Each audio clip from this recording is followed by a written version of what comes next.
మొన్న ఆయన నిరంజన్ రెడ్డి గారు ఒక విషయం మాట్లాడండి. డిండికి సంబంధించి కమిషన్ల కోసం టెండర్లు పిలిచిరట.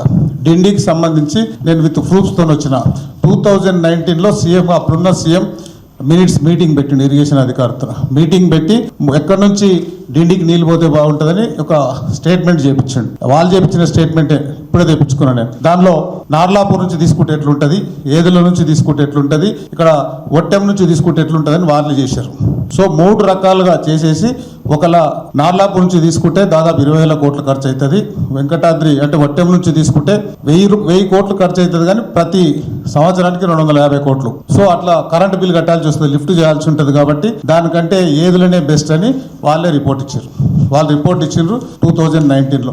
సో వాళ్ళే రిపోర్ట్ ఇచ్చి అప్పుడు మామూనారు ఉన్న మంత్రులు, మామూనారు ఉన్న ఎమ్మెల్యేలు అప్పుడు ఏం చేశారు, పాలమూరు రంగారెడ్డికి సంబంధించి వాళ్ళందరికీ సీఎం గారి ఇన్స్ట్రక్షన్ ప్రకారం మేము ముందరకు పోతున్నామని డిపార్ట్మెంట్ ఇచ్చిన రిపోర్ట్ 2019.